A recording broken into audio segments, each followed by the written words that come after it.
το γλυπτό του Φίλιππου του Ιαπωνία, αφού μιλούμε για τον Φίλιππο τον Ιαπάνη, δεν θα πεθάνει ποτέ του. Να είναι παρόν για πάντα, αιώνια. Εκτός να το καταστρέψεις. Διότι αν δεν έχεις όνειρα στη ζωή σου, δεν μπορείς να κάνεις τίποτε. Η τέχνη για μένα είναι η αιωνιότητα. Γεννήθηκα το 1957, 8 Ιανουαρίου, στην πανέμορφη Αμμόχωστο. Ένα σπίτι που ήταν γεμάτο δέντρα γύρω-γύρω και για μένα τα παιδικά μου χρόνια είναι τα πιο σημαντικά, ήταν και τα πιο ωραία. Άσχημες αναμνήσεις τουρκική εισβολή. Για μένα οι μυρωδιές των πορτοκαλιών είναι η κατεχόμενη μου πατρίδα. Και πάνω στα γλυπτά μου ακόμα έχω κάνει ένα φύλλο λεμονιάς ή ένα φύλλο πορτοκαλιάς με έναν ανθό που λέω ότι όπου και αν βρίσκεσαι, οποιοδήποτε σημείο του κόσμου, άμα μυρίζεσαι ανθούς, να θυμάσαι την πατρίδα σου. Και έχουμε υποχρέωση να θυμάστε την κατεχόμενη μας πατρίδα, διότι η πατρίδα μας είναι το κομμάτι που ζούμε σήμερα μόνο. Η πατρίδα μου ξεκινά από την Κερίνια, καταλήγει στην Πάφο, στον Απόστολο Ανδρέα και στη Λέμεσο. Είμαι πλούσιος. Είμαι πλούσιος πνευματικά. Είμαι πλούσιος γιατί απέκτησα την ελευθερία μου, που για μένα είναι το σημαντικότερο αγαθό. Αλλά ενοχλεί με όταν ο μαθητής ρωτήσει με αν είσαι πλούσιος, διότι ο μαθητής μιλά με την έννοια του χρήματος. Ή είναι το αυτοκίνητο είσαι, και αν τους πεις έχω ένα αρφαρονό μεταχειρισμένο και κάμα τους επισκευή, μα αν έχεις κύριε Πορσέ. Άρα το πράγμα ενοχλεί με, γιατί είναι η κατάντια της κοινωνίας μας ότι αν έχεις αυτοκίνητο ακριβό είσαι πετυχημένος, και αν έχεις ένα αυτοκίνητο που δεν είναι ακριβό δεν είσαι πετυχημένος. Επιτυχία τι είναι? Να τα βρίσκεις με τον εαυτό σου. Εγώ κατάφερα και βραδά με τον εαυτό μου. Άρα είμαι πλούσιος, φίλε.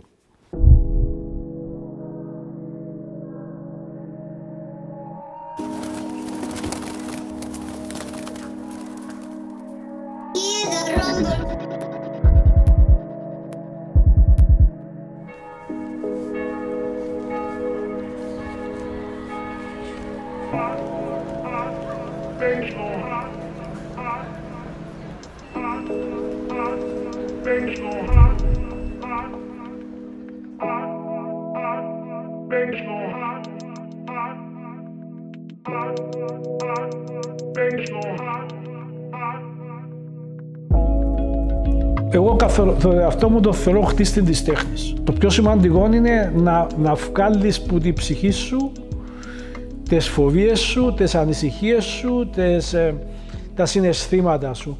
Άρα για μένα πρέπει να είσαι δημιουργός. Διότι αν είναι να βλέπεις έναν αντικείμενο και να το αντιγράψεις, σήμερα αντιγράφουν το και οι φωτογραφικές μηχανές και άλλες μορφές εξέλιξης. Για μένα είναι τέχνη, δημιουργία, είναι ο εσωτερικός κόσμος του κάθε δημιουργού. Η πιο σημαντική στιγμή ενός δημιουργού, και λέω τη λέξη δημιουργού και εννοώ το, είναι το που να πει τέλειωσε το έργο. Και αμέ αυτόματα είναι η πιο σημαντική στιγμή, διότι έναν έργο μπορεί να το έχεις για χρόνια να το δουλεύεις, αλλά δουλεύοντας το να αλλάσεις για συνέχεια μορφές.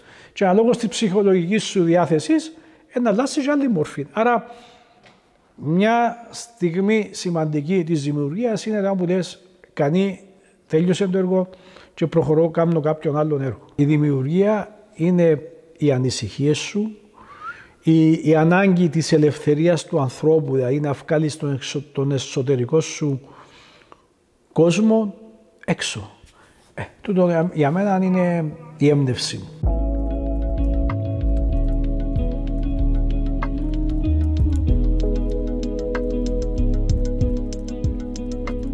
Βασικά η τέχνη μου είναι εμπειρίες ζωής, ούτε σε περιοδικά μπαίνω να με τροφιλήσω και να βρω ένα έργο τέχνη και να το αντιγράψω. Θα το κάνω το πράγμα. Έχω κάνει ρεαλιστικά κομμάτια γιατί είχα κατηγορηθεί ότι δεν μπορώ να κάνω ρεαλιστικά. Δεν ενδιαφέρομαι. Με ενδιαφέρομαι τα άλλα κομμάτια. Και το πιο σημαντικό στο δημιουργό είναι να κάνει ένα έργο τέχνη, να μπορεί να αναγνωρίσει ο άλλος που απόσταση ποιος το δημιούργησε. Όχι να πάει να βρει στην ταπελούδα που γράφει το όνομα του. Και εγκρίμα πολλοί νέοι δημιουργοί ή άνθρωποι που θέλουν να βγάλουν το εξωτερικό τους κόσμο, πάνε και βρίσκουν μια φωτογραφία και αντιγράφουν την. Να το κάνεις μια φορά, να το κάνεις 2 φορές, να το κάνεις 3 φορές. Για μένα, για να αποκτήσεις ελευθερία, να φύγει εκείνο που εντιαμέ αντιγράφιστο και αντιγράφει ιστορία του, να το κάνεις μια φορά, 2 φορές, 3 φορές, να τα καταφέρεις να το κάνεις, έναν κάτω να τον κάνεις, 1, 2, 3 να τον κάνεις. Όχι, βγάλ' την ψυχή σου έξω. Και αμέ να κέψεις να ελεύθερο. Το να σου πει κάποιος έκαμες ωραίο κάτω, έκαναν χιλιάδες καλλιτέχνες ωραίους κάτους. Εντάξει. Η πουλιά.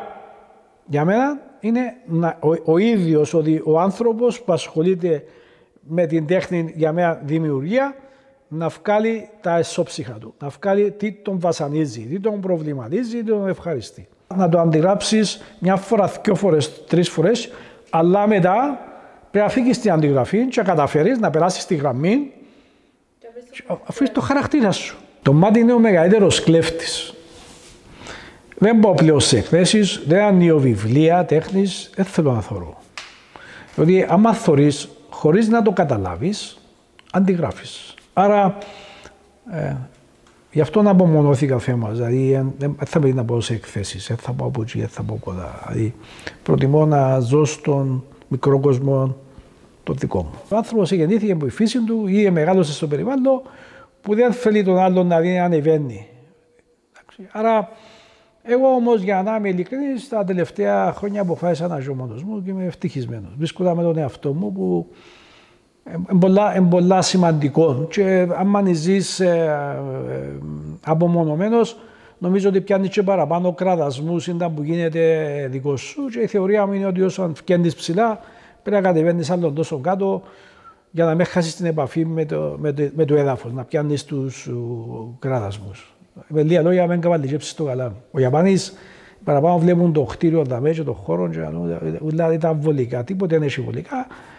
Δούλεψε, κοπίασε, έκαμε και όπου έκαμε, αν έκαμε κάτι σημαντικό και είμαι πολλά περήφανος γιατί και όπου έκαμα το με τον κόπο μου και τον υδρότα μου και τούτο που λέω και στους νέους ανθρώπους ότι η δύναμη είναι στο μυαλό και όχι στην τσέπη. Η Κύπρος δυστυχώς έχει ιστορία, έχει αρχαίων πολιτισμών, αλλά σύγχρονων πολιτισμό δεν υπάρχει. Υπάρχουν κάποιες αναλαμπές καλλιτεχνών που δημιούργησαν και έφυγαν εποχή όπως ο Πολ Γεωργίου, ο Στάσο Παράσκος και άλλοι καλλιτέχνες. Είναι αναλαμπές ανθρώπων και βασικά ήταν οι δικοί τους, με δική τους πρωτοβουλία έχτισαν τέχνη. Έβαλαν τα τούφλα για να δημιουργηθεί τέχνη. Αλλά δεν υπάρχει μια συνέχεια. Δεν υπάρχει. Η τέχνη μόνο δεν είναι η ζωγραφική, είναι και ο χορός, είναι και ο κινηματογράφος. Έχουμε έναν Μιχάλη Κακογιάννη που διέπρεψε στο εξωτερικό. Στην Κύπρο ρωτάς τους μητσούς στο σχολείο ποιος είναι ο Μιχάλης ο Κακογιάννης, δεν ξέρει κανένας. Άρα η τέχνη είναι πολύπλευρη. Άρα η τέχνη, ο πολιτισμός ξεκινά που την προβολή των δικών σου καλλιτεχνών στα σχολεία.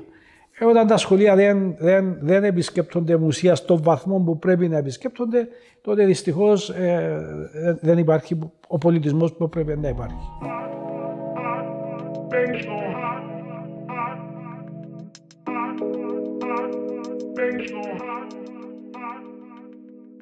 Η τύχη μας και η μοίρα μας εξαρτάται από τα σέρκα τα δικά μας. Και το μήνυμα μεταφέρω το και στα έργα μου. Έχω γλυπτό που τα σέρκα διπλωμένα και έχω και το ίδιο στο γλυπτό τα σέρκα είναι ανοιχτά.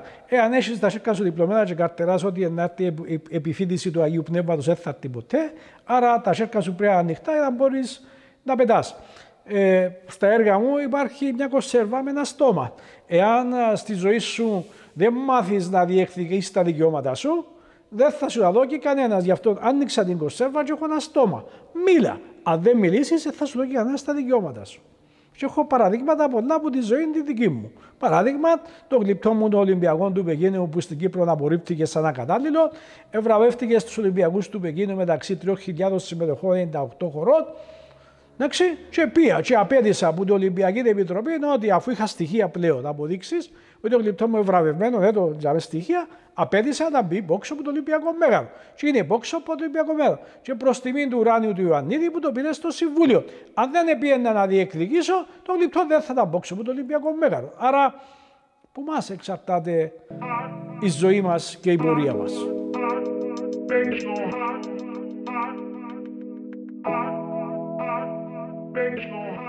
Παιδεία σημαίνει να σέβομαι τα δικαιώματα του άλλου ανθρώπου.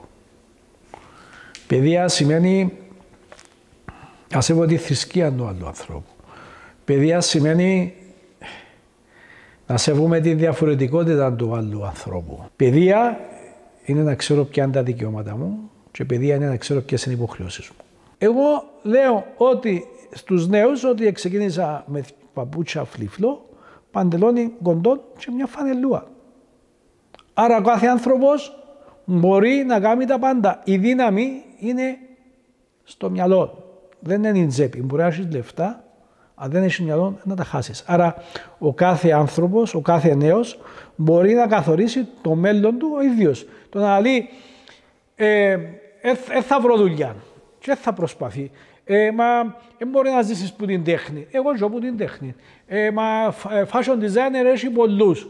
Ναι, έχει πολλούς, αλλά κάποιοι πετυχαίνουν. Άρα, κοινία να πετύχεις. Η πρώτη ερώτηση που μου κάνουν που έρχονται τα μωρά είναι είσαι πλούσιος, κύριε. Άρα, το μωρό μεγαλώνει ότι πρέπει να είσαι πλούσιος, να έχεις ριάλια. Εάν τα ριάλια είναι το πρωταρχικό μας σε μια κοινωνία, πώς θα κάνω ριάλια ανεξαρτήτως πώς θα κάνω τα ριάλια. Δηλαδή, αν πουλώ ναρκωτικά και έχω ριάλια, είμαι κύριος. Αν πουλώ γενέζες και έχω ριάλια, είμαι κύριος. Εν κοιτάζουμε πώς έκαμε τα λεφτά ο άλλος. Έκαμε τα γιατί έκαμε έτσι και έκαμε τα μπράβο του. Και του κάνουμε και παλαμάκια. Άρα έβαλαμε σαν στόχο μας να γίνουμε όλοι εκατομμυρίχοι, να γίνουμε όλοι πλούσιοι για να έχουμε τον σεβασμό. Και οι άνθρωποι που έχουν να έχουν σεβασμό, αν δεν είναι πλούσιοι δεν μπορούν να έχουν σεβασμό γιατί φτωχό και καθαρίζει τον δρόμο.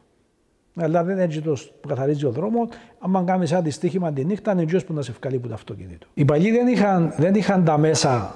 Δεν μπορώ να κατηγορήσω τις γενιές τις παλιές, διότι δεν είχαν τα μέσα σήμερα για να έχουν την παιδεία, την μόρφωση.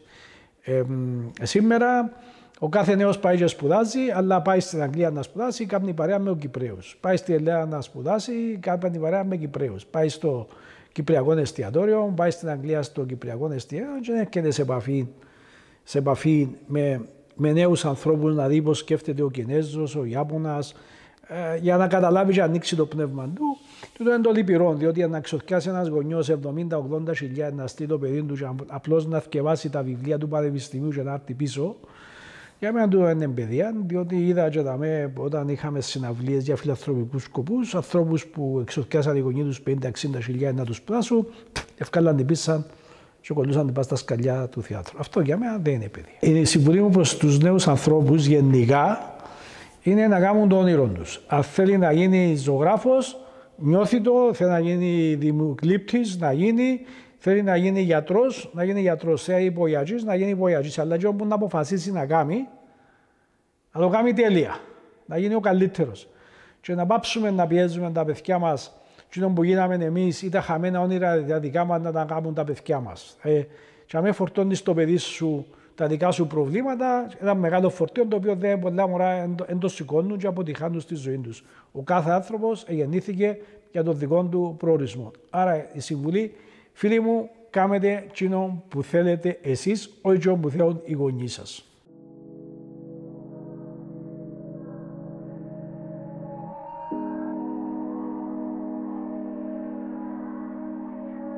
Εγώ αυτή τη στιγμή λέω σου είμαι ελεύθερος. Δεν έχω καμιά συνέντευξη τώρα, χωρίς να σκεφτώ που είναι να βγει συνέντευξη, να παρουσιάσει τη συνέντευξη αν έθιξα κάποιους ή αν δεν έθιξα κάποιους. Έτσι με ελευθερία. Δεν έβρισα κανένα. Δεν έβρισα κανένα. Εντάξει, αυτό είναι ελευθερία. Το να μπορείς να εκφράσεις τα συναισθήματα σου, τις σκέψεις σου, τους προβληματισμούς σου δημόσια. Χωρίς να σκέφτεσαι, μα να χάσω τον τάδε που φίλο, να μπορεί να πει ο Γιάννης, να μπορεί να πει ο Κωστής, να μπορεί να πει ο φίλος μου ο Γιώργος. Όχι. Αν με αγαπάς με όπως είμαι. Δεν μπορεί να με αλλάξει. Όταν με αλλάξεις δεν θα είμαι εκείνος που είμαι. Και ο χαρακτήρας του ανθρώπου δεν μπορείς να τον αλλάξεις. Αλλάξεις κάποιες στιγμές, κάποια δευτερόλεπτα, κάποιες ημέρες, την άλλη μέρα να είναι ο ίδιος. Αν είσαι αυθεντικός, είσαι ελεύθερος. Γιατί δεν έχει πολλούς ανθρώπους ελεύθερους. Δεν έχει πολλούς ανθρώπους που να κάτσεις απέναντι και να συζητάς και να διαφωνούν με κάτι ή να μην συμφωνούν μαζί σου γιατί να χαλάσεις τη φιλία ή να χαλάσεις τη σχέση. Οι παραπάνω πλέον σχέσεις είναι οικονομικές. Αν έχεις οικονομικά συμφέροντα που μέναν κάνεις με παρέα, ή αν έχω εγώ οικονομικά συμφέροντα από σένα, κάνω σε παρέα. Εγώ το πράγμα με ενδιαφέρει. Τα οικονομικά δεν με ενδιαφέρουν. Δηλαδή να βάλω την ελευθερία γραμμέτια, είναι, όχι φίλε μου. Η ελευθερία είναι να έχεις τα κότσια, να μιλάς, να διεκδικείς και να προχωράς. Δεν μπορεί να μου λέει αμέσως το ρίχος σου πρέπει να σιφτός, γιατί είναι εργάτης. Δεν μπορεί να μου λέει, έβαλες όπλον του στρατιώτη, ποιος να μου πει εμένα.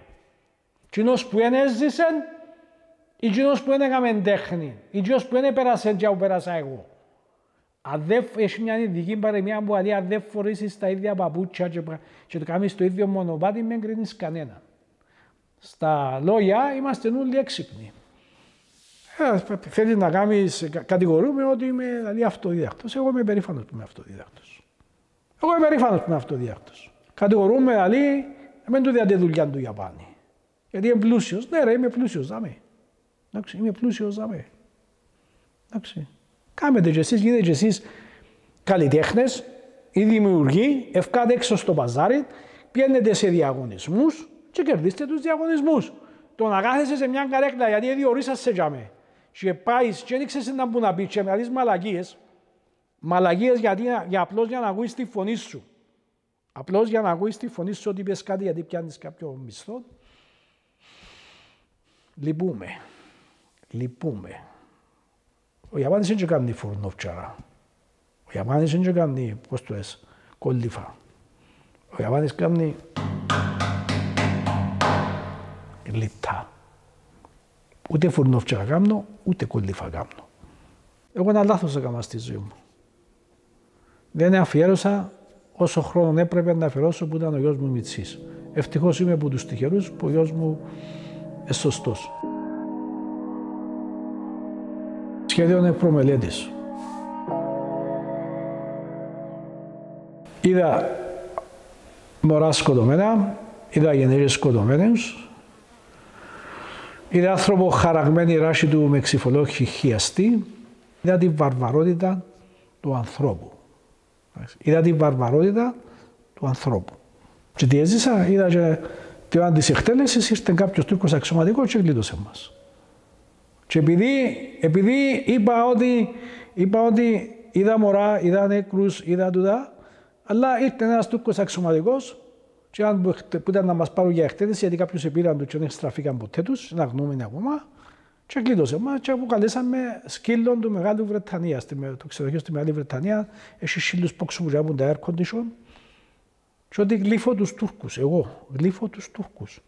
Και άμα είσαι άνθρωπος, φίλε μου, δεν με ενδιαφέρει. Έχω μάθει ότι η θρησκεία, ο τόπος καταγωγής και το χρώμα δεν έχει σημασία να που είσαι. Σημασία να είσαι άνθρωπος. Και οι μουσουλμάνοι έχουν ανθρώπους, και οι μαύροι έχουν ανθρώπους, και οποιοδήποτε ανθρώποι φιλές έχουν ανθρώπους. Σημασία να έχει ο άνθρωπος, φίλε μου. Είναι σημασία οι χριστιανοί, είναι όλοι καλοί χριστιανοί. Και επειδή είπα αλήθειες, εντός το πρόβλημα στον τόπο, ότι άμα λες αλήθειες, φίλε μου, δεν αρέσκουν. Και πρέπει να λούμε και να που αρέσκουν για να πιάνουμε παλαμάκια. Εγώ δεν θέλω παλαμάκια. Ο Τούρκος, ο αξιωματικός, εγκλήτωσε πάνω από 50 πλάσματα. Γιατί να μην το πω. Γιατί να μην το πω, να το κρύψω. Σχεδιάζεται πολλά χρόνια πριν, αλλά επειδή εμείς σαν λαός και σαν ηγέτες, η κεφαλή μας είναι πάντο κάτω, να θεωρούμε πόσα δάχτυλα έχουν τα πόθηκια μας, που είναι πάντα 10.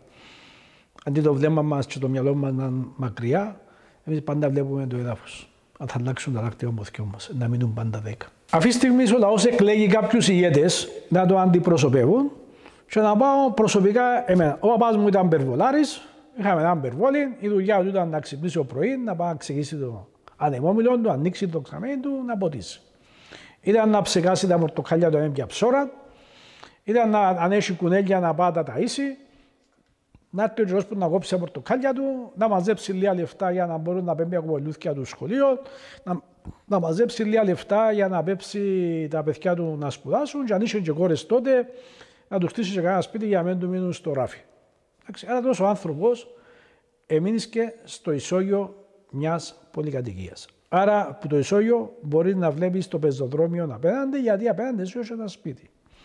Οι πολιτικοί ηγέτες και θρησκευτικοί και πολιτικοί ηγέτες έπρεπε να μην ίσκουν στο ρετυρέ, διότι επικαιρωνούνταν από τούτους τους ανθρώπους, τους απλούς ανθρώπους, για να κάνουν μια δουλειά. Έπρεπε να μην ίσκουν στο ρετυρέ της πολυκατοικίας και να βλέπουν τον ορίζοντα της θάλασσας και να προβλέψουν ίνταν που έρχεται.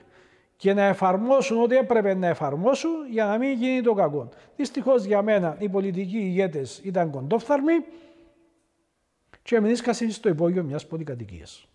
Έριχνω ευθύνες στον λαό. Όταν ένα κοπάδι που πρόβατα διαλυθεί, φταίει ο βοσκός. Και άμα ένα σύνολο ανθρώπων καταστραφεί, φταίνουν οι ηγέτες του. Ήρωες υπάρχουν πολλές μορφές ηρώων. Ήρωας είναι για μένα που ο άνθρωπος, εγνώση του, έδωκε τη ζωή του για την πατρίδα του. Εντάξει.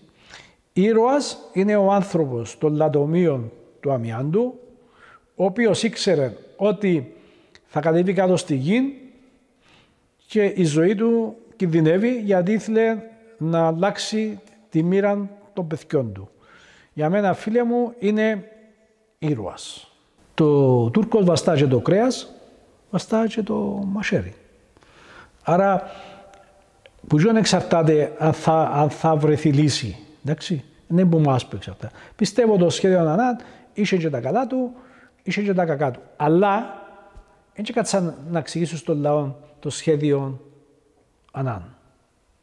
Όπως έπρεπε να το καταλάβει ο λαός. Ο καθένας αποφάσισε για το δικό του προσωπικό κέρδος. Δηλαδή, αν φύγουν πρόσφυγες και πάνε στα κατεχόμενα, θα ελευθερωθούν κάποιες περιοχές, το χωραφούι μου να πιένει τόσα, ο Ξάθ θα πιένει τόσα, να πέσει η τιμή του. Άρα, ο Κυπραίος αποφάσισε, όχι για το εθνικό καλό, μπορεί να κάνω λάθος, όχι με πολιτικό πρόσωπο, αλλά αποφάσισε για την πούγκα του τα ριάλια. Είσαι πλούσιος, κύριε Γιαπάνη? Η ερώτηση των μωρών. Διότι που το σπίτι ξεκινά, αγοράσαμε ένα αυτοκίνητο, αγοράσαμε να κάνουμε πισίνα, να πάμε ταξίδι, να κάνουμε. Άρα οι λίρες. Και αμέ πρέπει να πάρει απόφαση για το σχέδιο Ανάν, όχι ο λαός. Η πολιτική ηγεσία και να πάρει και την ευθύνη. Η πολιτική ηγεσία που εκλέγονται μπορούσαν να θκευάσουν το σχέδιο Ανάν. Εντάξει, να το μελετήσουν και ρωτάς με εμένα το σχέδιο Ανάν είναι καλό. Πού ξέρω εγώ τα συντάγματα που δали. Γιατί οι που θκευάζουν καταλαβαίνουν, γιατί οι πολλοί βουλευτές παλιά χρονιά δεν ξέραν εγγλέζικα. Επιέναν στο εξωτερικό βουλευτές για να κάνουν διαφώτιση και γράφαν τους τα κείμενα με ελληνικούς χαρακτήρες να θκευάζουν στα εγγλέζικα. Τον είπε μου το δημοσιογράφος την εποχή του 74-80 που ήταν διάσημος δημοσιογράφος και πήγαινε μαζί με τις αποστολές. Και ποια ήταν η έννοια των περισσότερων? Ήταν να πάνε στα μόλ, γιατί τότε Κύπρος δεν είχε μόλ. Και περιπέζουν μας για διαφώτιση. Μα ποια διαφώτιση, ρε? Ποια διαφώτιση? Περάσαν 50 χρόνια και κάνουμε διαφώτιση. Όταν σήμερα ένα μωρό ρωτάς το για την Μόρφου, για την Τζερίνια, για την Αμόχωστο, και σαν να είναι εξωγήινα πράγματα τούτα. Ποια διαφώτιση? Πότε νιώσα περήφανος? Πριν λίγες ημέρες. Μιλούν τους για η Χερσόνησο της Καρπασίας και την Ελένη Φουκά. Εντάξει, κανένας δεν ήξερε ποια είναι η Ελένη Φουκά. Και με σώστε για ένα γυαλούρικο, ξανθόν, σήκωσε το χέρι του πάνω και μου, ο παππούς μου και ο παπάς μου έμπουτι γυαλούσα. Έμπουτι γυαλούσα. Και αμέ ένιωσα. Ένιωσα ότι τόσο ο τόπος έχει κάποιο μέλλον. Άρα η πολιτική ηγεσία του τόπου διαχρονικά κοιτάζει το προσωπικό της συμφέρον και πώς η επόμενη πενταετία το κόμμα θα βγει στην εξουσία. Τον Τζον Πατρόεται, δηλαδή δεν ξέρουμε ότι στο συνεργατισμό παραδείγματος χάρη υπήρχε η δεξιά συντεχνία, η αριστερή συντεχνία. Εντάξει, πώς το συνεργατικά, δεξιά ή αριστερά. Αν είναι δικό μας δώσει του δάνειο. Αν είναι δικό μας δώσει του δάνειο, μα είναι καλή ευκαιρία, δεν κομπά κανείς τον κουμπάρο σιώ τώρα να μου να είναι. Ή η Cyprus Airways.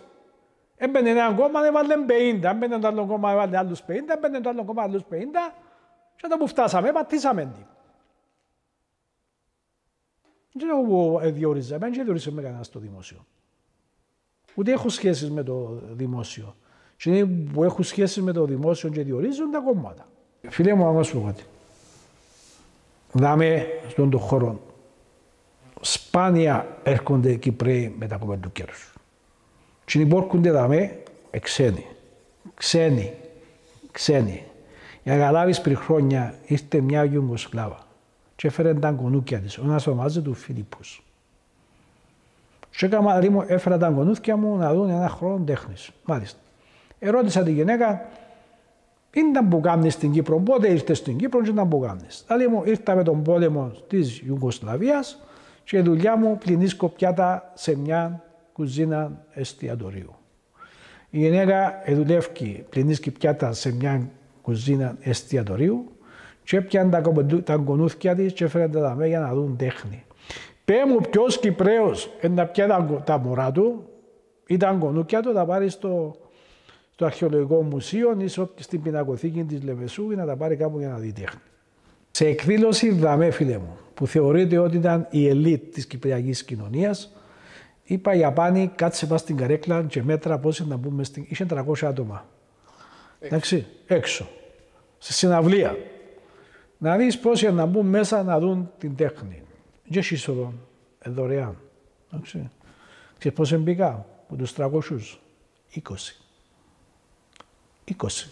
Κάνουμε 4 συναυλίες το χρόνο για την πατρίδα μας, στείλουμε μεγάφωνα, ομιλίες και μετά φεύγουμε που για δούμε και κάνουμε και 10 χειραψίες, δούμε και 10 πλακέτες σε ανθρώπους και κάνουμε το καθήκον μας σαν πολιτεία.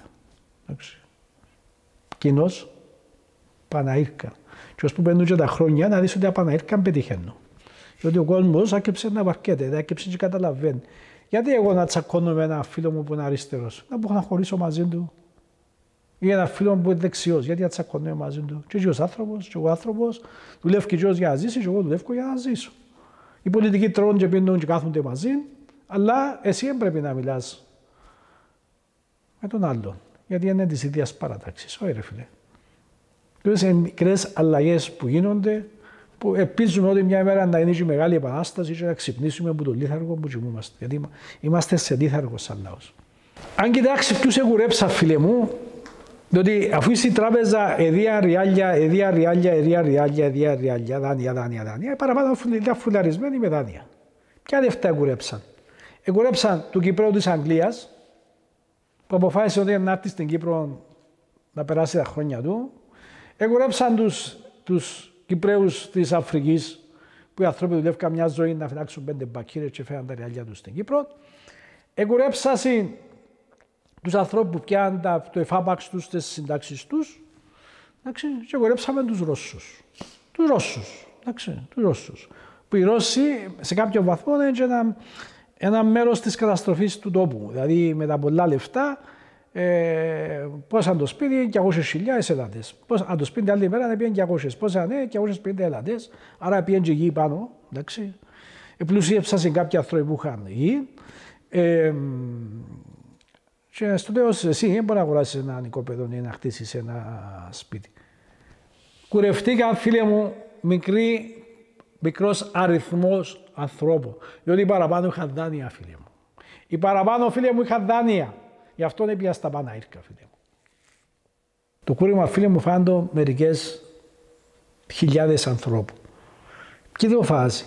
Οι άνθρωποι που ήθελαν να δουλεύει, να πληρώνει τα χρέη του, να είναι σωστός.